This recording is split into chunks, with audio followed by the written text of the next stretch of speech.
is what as.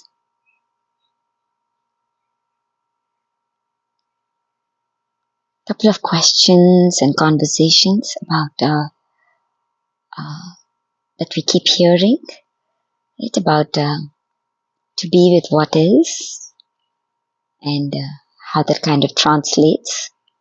So this was really coming up, feeling called to share.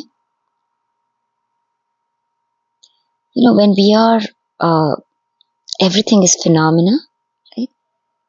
That which consciousness is vibrating as, the self, is how it's experiencing its reality. So there is no reality apart from the vibration of the mind. That is the nature of the self. And this is big, right? This is so big.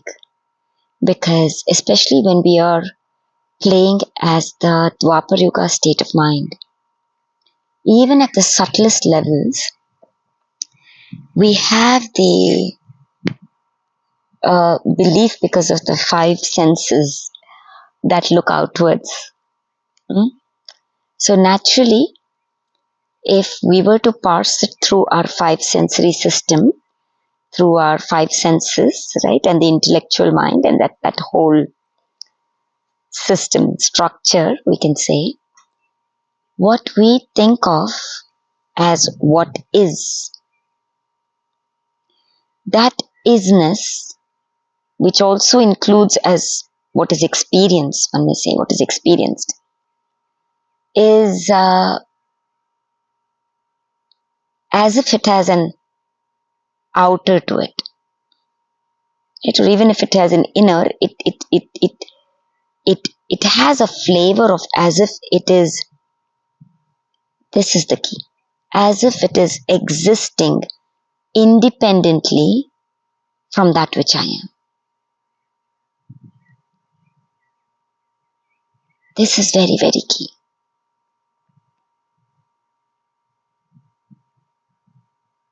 This was coming up because even when I share that there is no outer, what is really meant in that is that the inner and outer appear together in relationship. There is no outer as if independently happening outside of a me. And how do we sense this as the Dwapar Yuga mind, right? It'll come up in conversations. It's like, let's say we speak of somebody, as if that somebody is existing out there as a form, is simply phenomena, independently functioning as if apart from me. And this is exactly the illusion. This is truly like the power of illusion, right? It's like, it's natural. It's like that same thing. I'm going to come back to that where it says, you know, if a tree fell in the forest and if there was nobody there to hear it, did the tree fall? Now for a Dwapar Yuga state of mind, yes, fine, maybe nobody heard it, but the tree is there and it did fall. So, you know, there is an outer that is existing apart from me. And that's why if you see our exploration also of this reality, I'm going to come back to, that's why even history, because that's really been coming up and I'm kind of really called to share about that. That's the difference between deeply sensing the illusion of what we call as history versus what we call as her stories. History belongs to the play of Dwapar Yuga. And it is valid for Dwapar Yuga. I want to really be very clear about that by stating this. I'm not denying or rejecting the relevancy and the lived experience of the play when we are vibrating at the Dwapara Yuga state of mind. That's not what's being said. But if you have to do a deeper exploration as consciousness to see what is the nature of consciousness, right? Then history becomes very, very limited. And as we know, even as the Dwapara Yuga, that history is all about what somebody has narrated. History will be determined by what proof is found on the outside. That's why you see history keeps changing.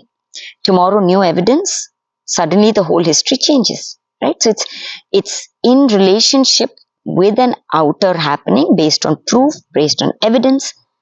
That is the play. That is why we would even say, I'll kind of connect science to that. The deeper way of looking at consciousness we really start experiencing is her stories. We really see the mind as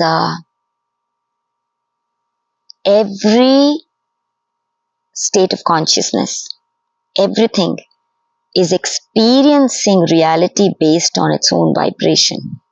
So every state of mind, that is a living story, and will live its own story based on its own vibration and the way that it sees. That is why to look outwards and to see that, does what I know about the ancients, does it match what you know about the ancient? Can be played that way. Of course, that's a very creative way, as long as our foundational understanding is born from this. Otherwise, there is conflict, right? Because when we are coming from a Dwapara Yuga state of mind, you see the play, right? There is one reality, right? That's the play of the Dwapara Yuga. There is one reality. So we have to arrive to one truth as if the truth lies outside of us. Waking up as consciousness is to see the beauty and the sheer liberation of the nature of mind. That naturally happens as vibration changes, and that's why we say feminine is the source. Feminine means the subtle, and when that rises, you really sense that every mind is living its own story, has its own history, right? And based on what it is vibrating at, resonating as, that is what it will move towards and as, and that is how it will sense. Okay, I know it's kind of I'm digressing, but not really. I'm going to come back to that what is. Because this is so key. For example, if we have to go back, these are for us explorers who are feeling called and moving towards looking at what happened in the ancient times, what is our celestial ancestry, right? We're just finishing Pitru Paksha, as we know, and a big new moon that is coming up, right? That is a Mahalaya Amavasya. Big. It is leading us to the second half of Dakshinayana phase. And again, if we look at cycles within cycles, so annually till June end, we have Uttarayana, right? After that, June to December is the Dakshinayana, the feminine phase. But if we take from summer solstice, June end till December solstice itself as the one cycle, the Dakshinayana itself as one cycle, then first half of the Dakshinayana till the equinox, till this new moon, is the masculine phase of the Dakshinayana. And now the winter is the feminine phase of the Dakshinayana. Yeah? So kind of that's coming up because that allows for deeper sensing. So if you look at it that way and we are exploring what was there, right? We're moving towards that. What was there? What is the state of consciousness at that time? Like for me, my deepest desire is to live as the Vedas, not as the Vedas, the way that was written in the scriptures, but the way that the state of consciousness that brought forth the Vedas at the level of, so it's not scholarly work, right? In that sense, not intellectual learning of the Vedas and things like that. So what was the state of consciousness at that time? If I'm still speaking in linear time, kind of get a feel for it. Or what has been revealed recently is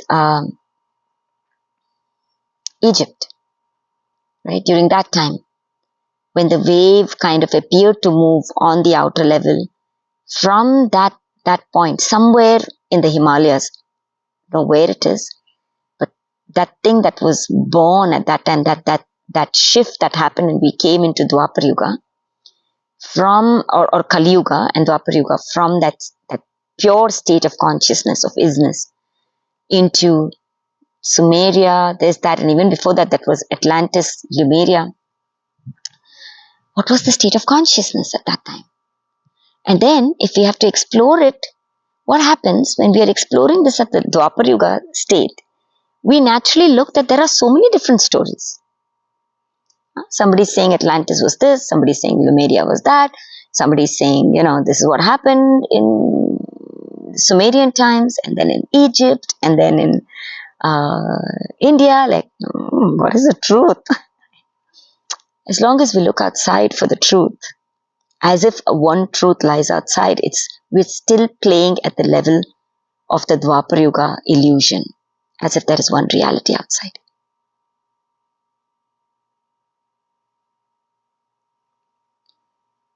And this is pure liberation, because you really realize that every state of consciousness experiences and senses its reality.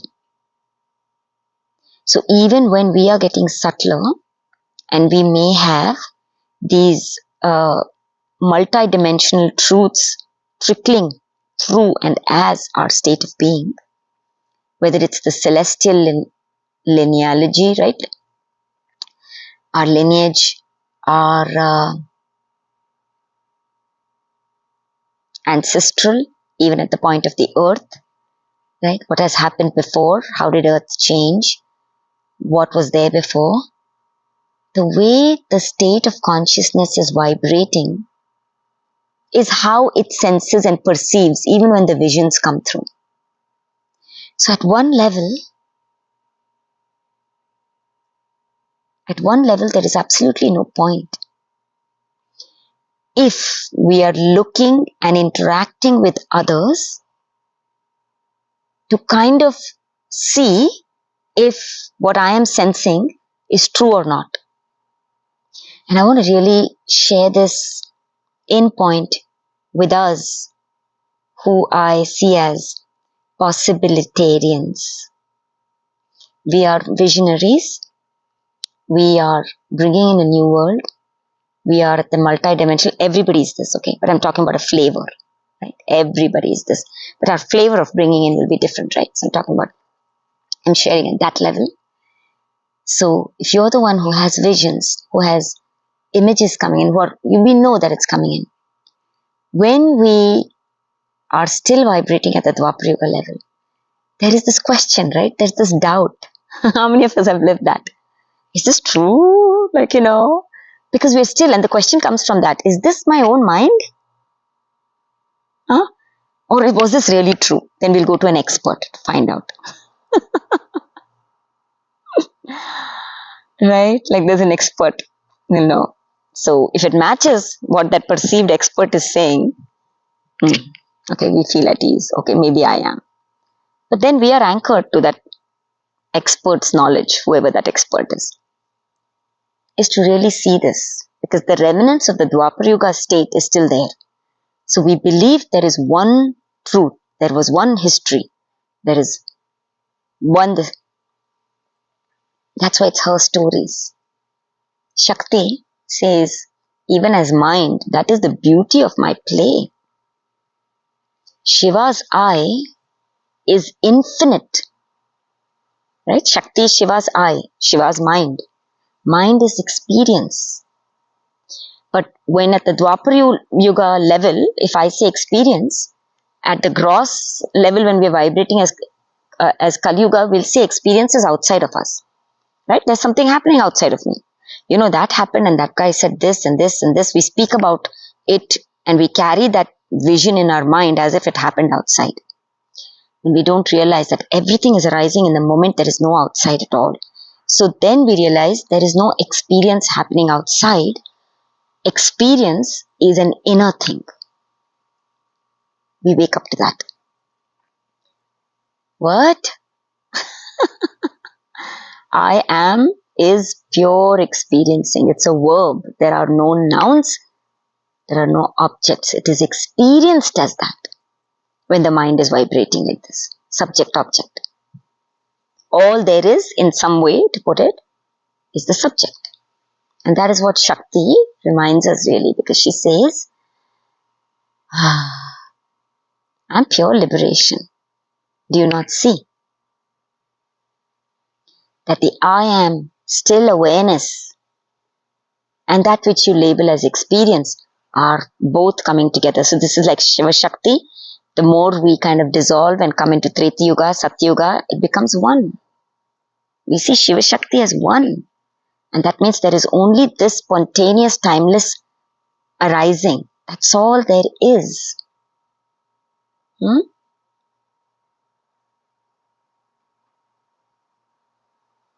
That I don't really want to name at this time, because that is what is meant by divine sovereignty. Each state of mind is so beautifully experiencing its reality based on the vibration. That is literally consciousness living.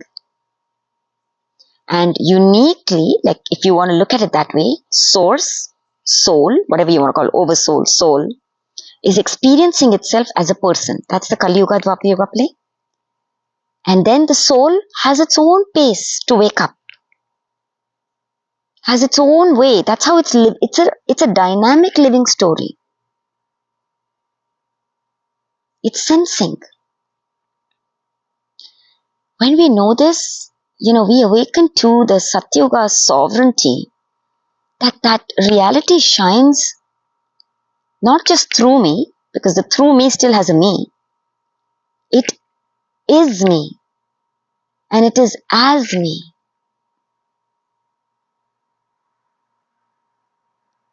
You really come into your own. And this, when I say this, does not at any level reject or deny the play of existence where the perceived others are as well. It's all like levels. At which level are you speaking? So then as consciousness, whatever comes through is that which you are bringing through. And that is pure creativity. Waking up to the Treta Yuga and Satya Yuga paradigm, it is the creativity. There is limited creativity. Every state of mind, not going to go into that, but this is really pure liberation, when that's why you see the common question of choice, free will, and destiny. Every state of consciousness is a living destiny. Consciousness is living its destiny. And the play and the range of that which is perceived, the level of awareness, determines the choices we see, and therefore determines the range of free will that is available as a state of consciousness. I'm not going to go into that in this video, but kind of get a feel for that, right?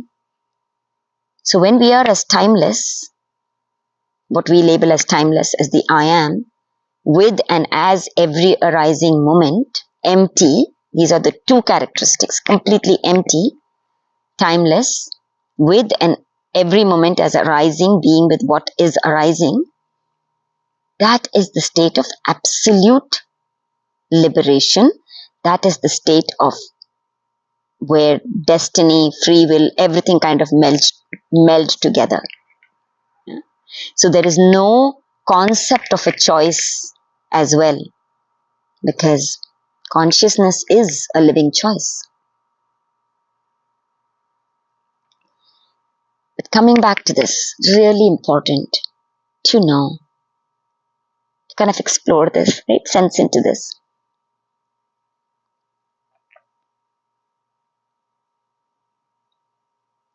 There's very limited creativity as long as within us, wherever we are carrying this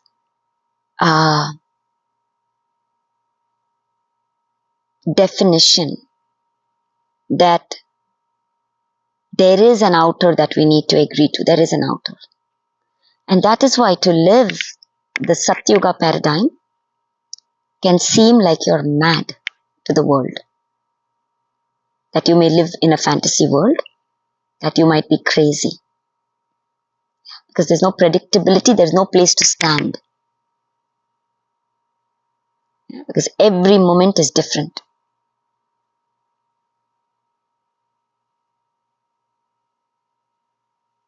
And then as long as I believe that my truth, right, whatever the conscious mind is perceiving, that truth holds an insistence that it can only be true because it has to align with either the mass consensus or with experts, then I limit myself for the possibility of what can come through. When perceived two or many come together at and as the empty, nothing, timeless, and that is kind of that one state, right? That is radical creativity to bring in possibilities. And I really want to name something.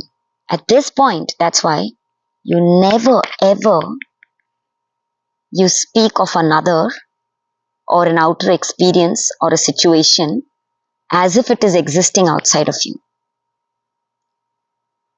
You never do that because that's the illusion. Of course, in the moment, in the context, because mind is context. In the context, when it arises, naturally those words come forth. Right? We might speak of Egypt, we might speak of those times, we might speak of even beyond that, whatever happened in India. That's all a context. This is the beauty of sensing context from and as the contextless. When we are the contextless, which is pure consciousness, empty, purely presence, because every expression there is, every word there is, that's mind, right? That's mind. Without that, there's nothing. So everything that appears has to appear within a framework. And the response appears for that, within that framework. So that is why sensing context is a superpower. And the biggest superpower is the I am, that which is contextless. So when we are contextless, when we are empty, when we are present, the I am, that which we already are, right? Without carrying any concepts about other or the world or what happened. These are all plays in time. That allows to sense our highest context. And all that is happening as a context, mind is context, is the mind that I am. So every perceived other, if you want to put it in that frame, is living its own state of mind, its own context that is determined by its own vibration. That is the radical liberation and freedom. That there is no outside apart from the self that there is. What is the nature of that self? What is the nature of your mind? Root. We are going to the root. And this is the Dakshinayana phase right now. After Mahalaya Amavasya, October 2nd solar eclipse. Dissolve, dissolve, dissolve. Be present to where you are. You'll see the unnameable, that's why I say unnameable beauty and creativity of that which you are as reality, spontaneously appearing. Divya. Yes, I play as all times. I'm timeless. You know, that which we already are.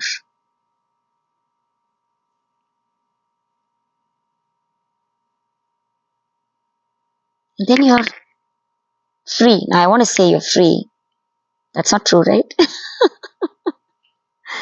It is that which we are as consciousness, absolute liberation and freedom, playing the game by binding itself.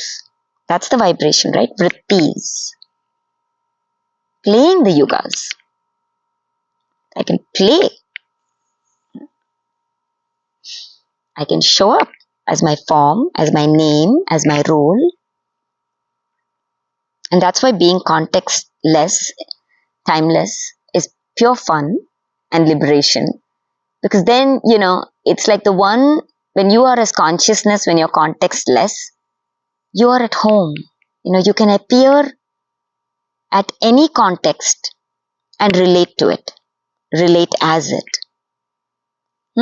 Because I am all of it. I'm all conditions. And when I come from my contextless, spaceless, timeless space, I meet everything that is arising, everyone who is arising, right where they are. Right where they are. The power of relating.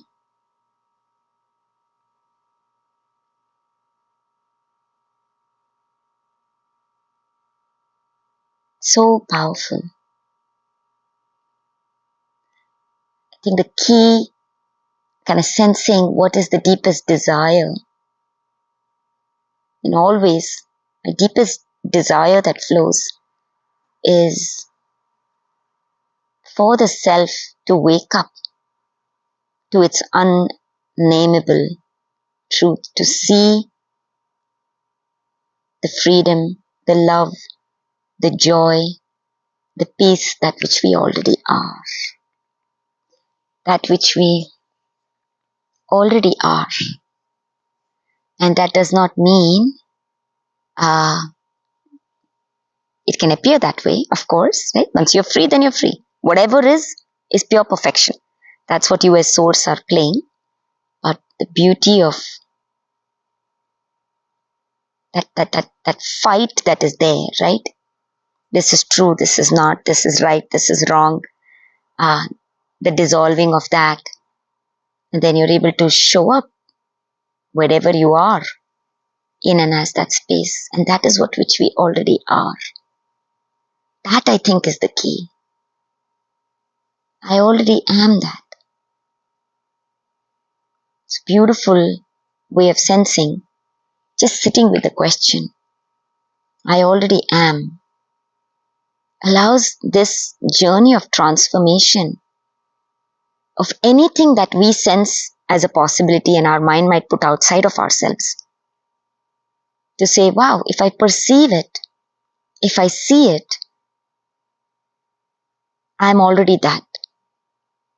Kind of really allowing ourselves to become loose and sense. And then we'll uniquely sense that for ourselves, It's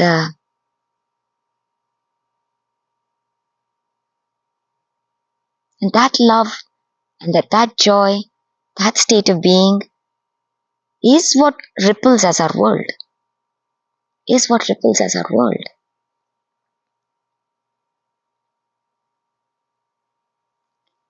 So, see, most of the time I never know what's going to come through. Right? It's coming back to the question, as you can sense. When the Dwapar Yuga mind is therefore invited, become present. Because it's living as linear time space, right? So for it understands in that term. So we say, come to the present moment. Come into the body. See what is. Kind of allows us to face that. Be with it. That's why this time to accept it. And the key thing, because even that experiencing, we tend to label it as isness. And that these are all words, right? How a word translates to one state who is uttering it versus another state that is receiving it. We only receive it at the level of our awareness. Okay, this is going to be another video, but I think I'll just go ahead and anyway share it here. Just 2 words. This absolutely shifted Supriya's world upside down.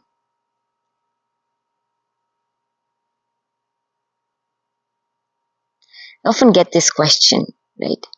The reason we cannot simply be present or simply be aware is because we are always so concerned, I need to know, right? Because we are stepping into situations, we are stepping into environments, or we feel we need to know what is going to happen, so I need to prepare myself. That is kind of the Dwapar Yuga state, right? But the truth of it is, awareness allows for everything. Everything. Consciousness meets consciousness perfectly. There are no accidents, there are no mistakes. When we are aware,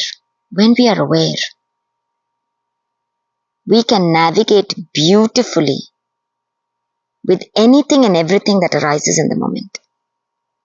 Anything and everything that we arise. That's why I say, either it will teach us, right? It will teach us. What that means is it will show us where we are unconscious, right? Playing the game of being unconscious. Or we are there enjoying it, right? 2 of these 2 things. But the key is, the more and more aware, present we are, we will immediately see with clarity. So that's why the non-practice during this time of sadhana is to simply be aware. And we can only be what we are, right? This is also sometimes the confusion that comes in. Be that which you are, but be present, be aware. That is the portal that appears to deepen. Whatever needs to be revealed is beyond words, it'll be revealed. But stay present. So the more and more present and the more and more aware you are, you do not need to be too concerned about managing outside circumstances, what is happening, who's doing what.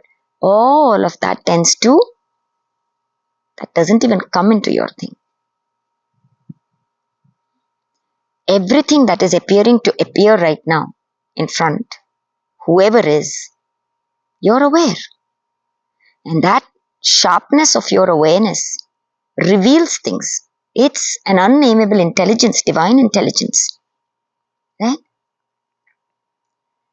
And I'm going to put this in a story, so that will be very relatable. When I was doing, I did my Kundalini yoga, and there was this conversation that came up because the teacher who brought the Kundalini yoga teachings, right, brought it here, had a big controversy thing that was happening, and that was affecting so many people. They were questioning the wisdom of this lineage itself, right, that has come through. Like, how do you, when somebody breaks your trust, or you see another aspect of someone that you have considered to be a guru, right? So I'm going to speak in that context, that's fine.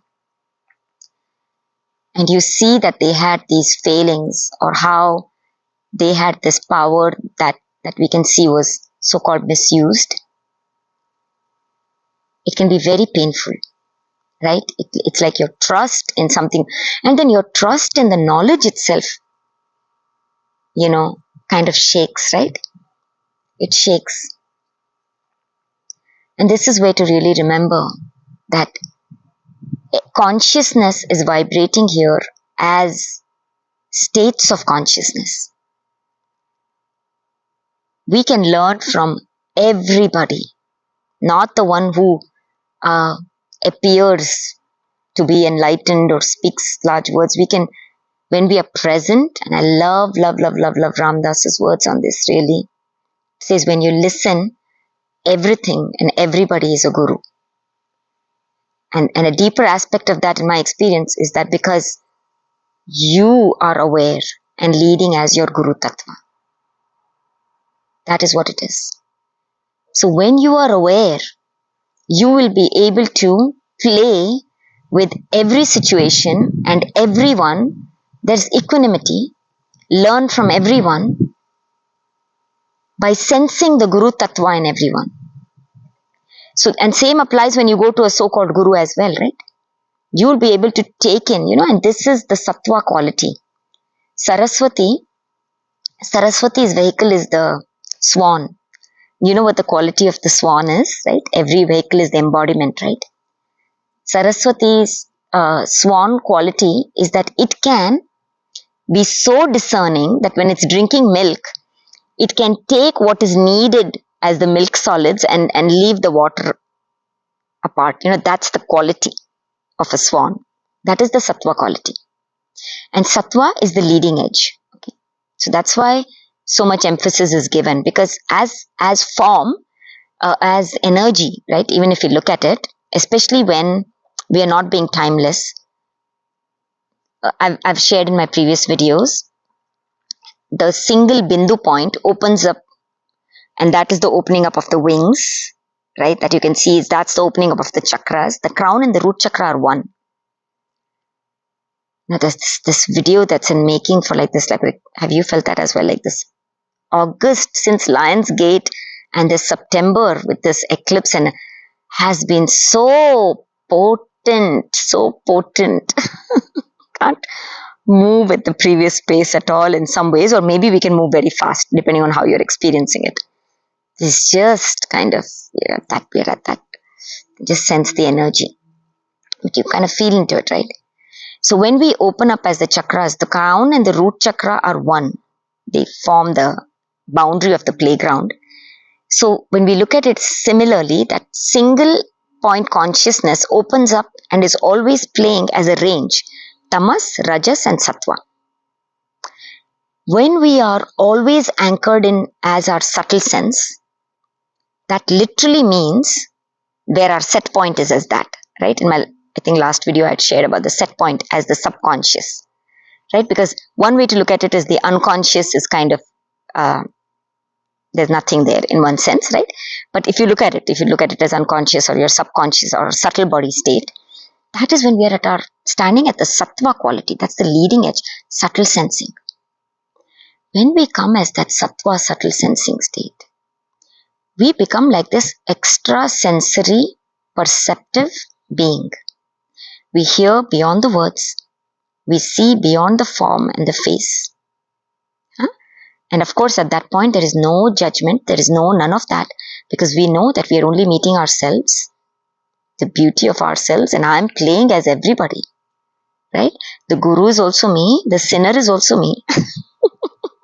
Those concepts don't exist actually, right? That's the beauty of it. But now what happens when we walk in? That's all we have to do. We just have to be aware. And when we are aware, we will take in beautifully. See, mind understands at the level of its awareness. That is why everything is in relationship to who we are vibrating as. The mind is vibrating. That allows for the experience of relating and meeting. And that's where the quote comes in. What is that quote that's coming up? We meet others only at the level of that which we are. That is what that means. So that's why this was coming up in the questions, and I keep sharing what has changed for me. Take your attention off for some time. And the second half of Dakshinayana truly is the time for that. Dissolve. You see how the trees, they let go of whatever concepts and ideas they have, including this in this video. Let go. The only pointer is become timeless, become empty, unknown, be the true you. And whatever comes there, be with that, relate with that, be that more accurately. That will reveal everything. So being aware is the only point, that which we already are. That's the only place we can be, wherever our level of awareness is, be that. If we are even hearing anything, like for example, I often get like, I hear you, but I don't get you. I always say, don't place too much attention on the intellectual mind needing to understand this. Hold it loosely, right? Whatever comes through your consciousness, you already know this, you are this, and even beyond, whatever, right? So just hold. Whatever, wherever you are, whatever needs to resonate will be caught in that sieve, in that net. You just be open. Whatever doesn't, let it flow through. But as we start becoming more and more and aware, and we can do this as we're moving through life, we don't need to be sitting and meditating 24 hours. Meditation, just for a little bit, is enough to get into that space. Once that, the more and more regular that becomes like a practice, that set point becomes there. But we don't need to go into the Himalayas or like, become these sadhus or this thing. That may be the path, okay, for somebody. I'm not saying that. This is not given as concept. But you get it? So when we are moving as awareness, we can then sense. We can sense another, right? What aspects of them are still playing as the Dwapar Yuga, and then we don't engage. We know exactly the wisdom that is flowing through and as them, and we can gratefully, blessedly receive that, because it's the same I who is receiving it. So we take that and we say, thank you. I only experience myself based on my level of awareness. And if there are any other aspects of them, we don't engage with it, and ultimately, actually this is the truth, ultimately you won't even sense them. Anything that is lower than the vibration that you're holding will not even meet you. It cannot meet you. And this is where, this is very hard for a Dwapar Yuga state of mind for us to accept when we are vibrating as a Dwapar Yuga mind, that the vibration of a victim and the abuser is the same. This is what is meant by that. It's not a judgment, it is simply a phenomena. And that's why the invitation that be aware. So then you don't have to be too concerned about the future, past. What if in that situation, what should I do? If I meet this person, what should I do? That person did this. That is all playing in time. Because nothing is the same. The person that you think you met, even the person that is here who started this video, is not the same as the person or at the level of energy that is vibrating now, in this moment. Everything is ever changing.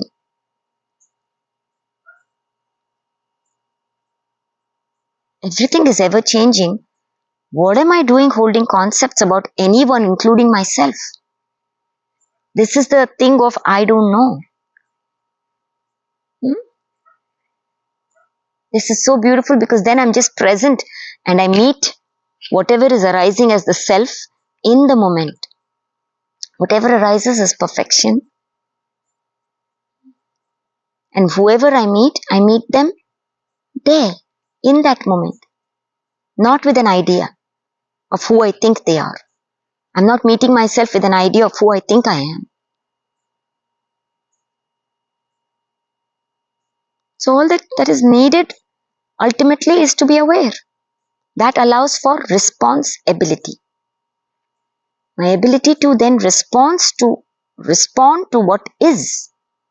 And now comes the point where what is?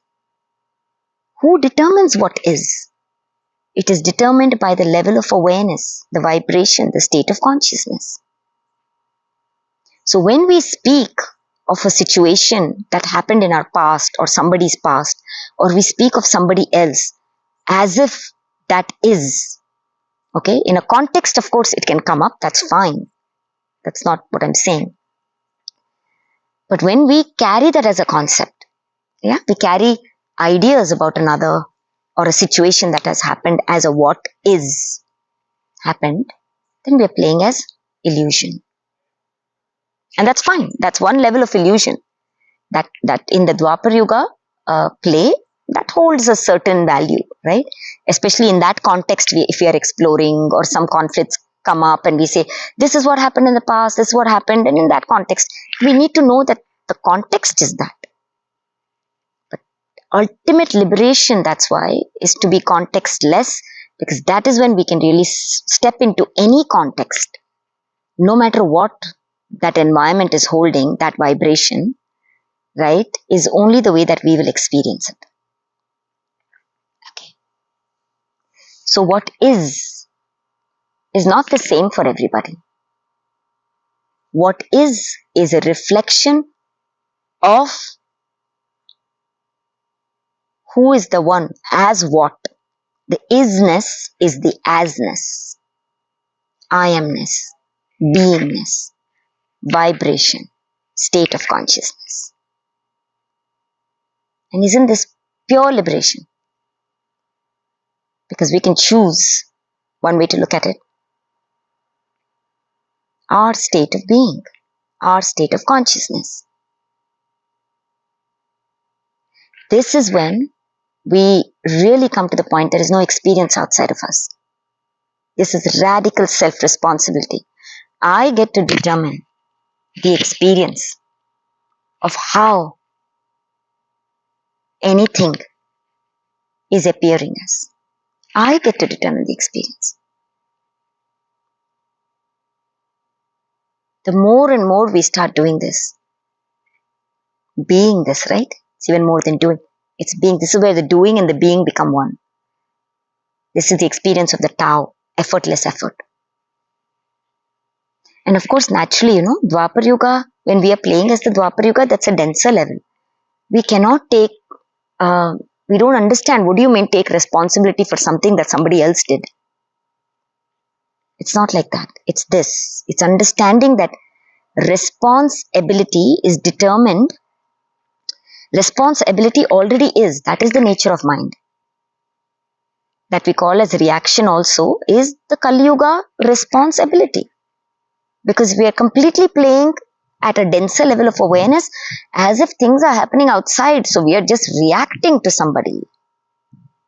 Yeah, we have because we have forgotten our power. So that's why deeply sensing is sensing into the power of the I am.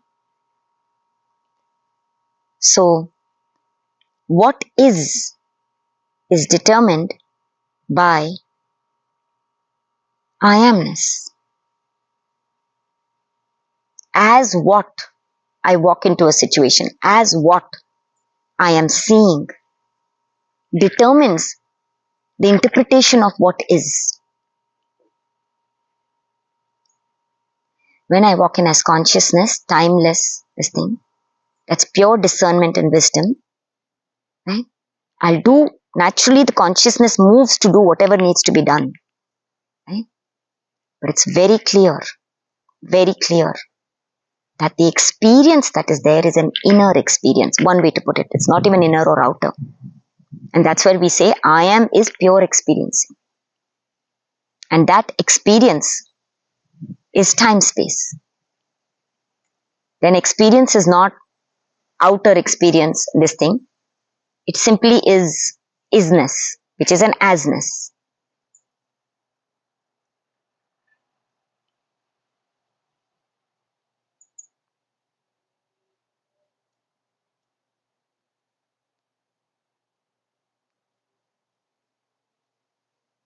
As you can imagine, when we take radical responsibility for how we show up in our world, how we show up in a situation, how we trust ourselves and our own knowing, right? And that allows for us to trust what is present as the field with another or in an environment. There is no separation. We can intimately show up, and that's why it's pure creativity. Because there is freedom, there is liberation to see solutions, because we are the solution. It's not limited by is there this truth, is this possible or not. This is saying anything is possible. that which I am, everything, it might arise as anything. And I'm open to that. Yeah? Living possibility. Then there's no need to walk into anything with any kind of idea. Everything is a living possibility. And because I know I am. I amness is a knowingness. All is one, the non-dual. I'm only with myself. That offers discernment. Viveka, sacred discernment. The state of consciousness with which and as which I vibrate as determines my experience of reality. Reality is not outside of myself. Or rather, reality is not outside the self. There's only one my. When I say my, it's not a personal my. Or rather, it is the personal my. That personal is the one person, the one divine being. Right? So beautiful. So what I'm vibrating as, the lens through which I see, that which I am stepping in and as, will determine and naturally be experienced as reality as what is. When I'm timeless, spaceless as the one divine being, that is what is. There's nothing else. There's nothing else. Much love. Much love. This is already here. By the way, today is the feast of the holy archangels. That's why this time, from Ganesh Chaturthi, and the video is going to kind of cover that. Because it started end of August, okay? September. So it has to keep changing when the time has changed. So September, that is why the New Year, the feminine New Year, as the Egyptians did it, even in the Indian culture, this is the time of the shift, really. Amavasya was celebrated at this time. Navaratri, the Sharat Navaratri that is coming up, is seen as the big, like big beginning, right? It's this time.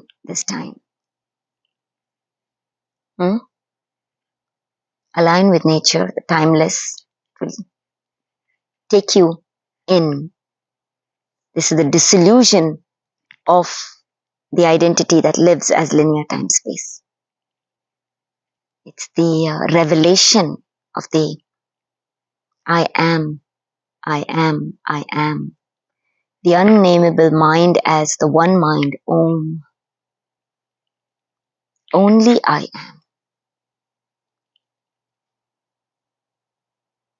Much love to living and celebrating an awakened body, mind, world. We are already the ascended consciousness. We are the ascended masters. Or rather, it's a state of being of ascended mastery. Siddhi.